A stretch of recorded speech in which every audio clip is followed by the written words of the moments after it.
Well done. Thanks very much.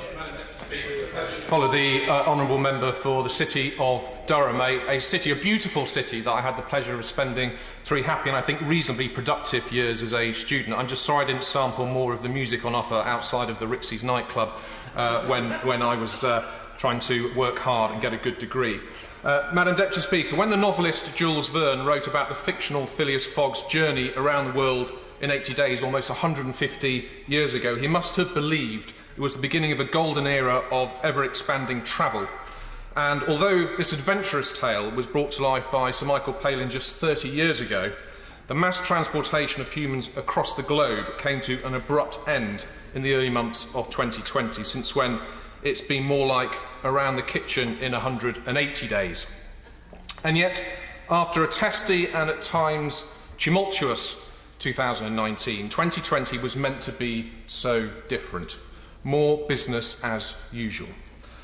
But here we are, over halfway through the year, with our plans thwarted, our hopes suspended, and many of our dreams left unfulfilled.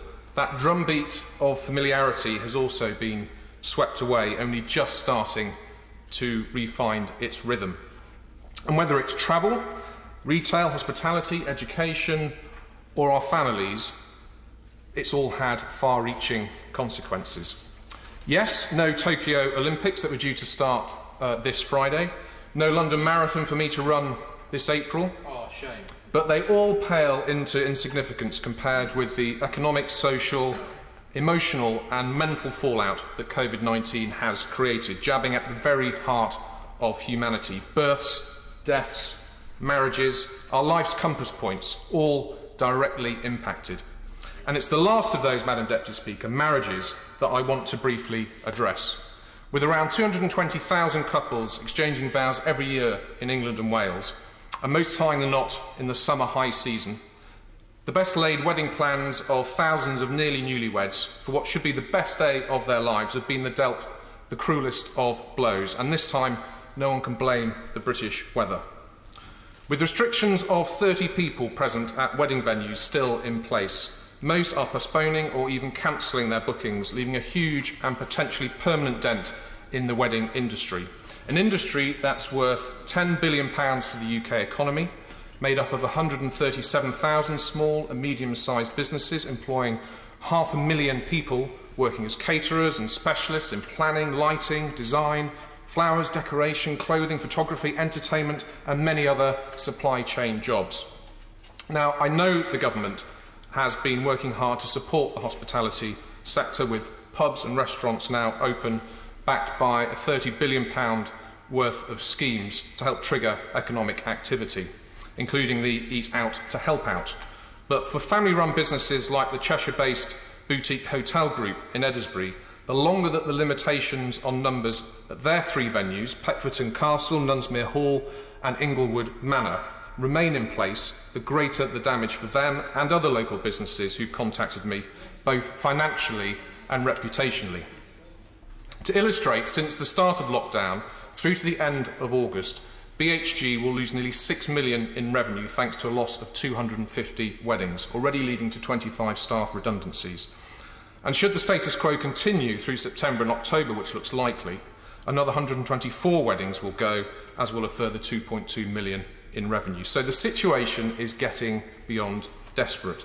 The business rate suspension and the furlough scheme in particular have been an absolute lifeline, but they can't help to prop up the industry indefinitely.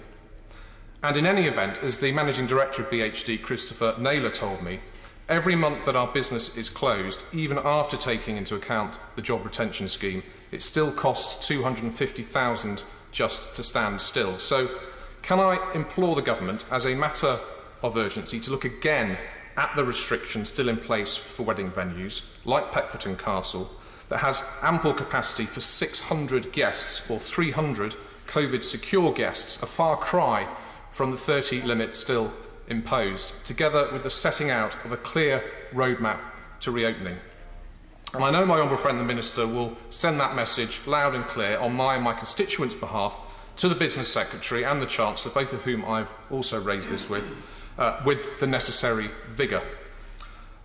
With other venues such as pubs, museums, cinemas, zoos and sports halls now thankfully open, the justification for keeping wedding venues unusable is increasingly hard to maintain. Madam Deputy Speaker, in the final chapter of Around the World in 80 Days, Fogg's marriage to Euda is postponed, not because of COVID-19, but because it was on a Sunday. How times have changed.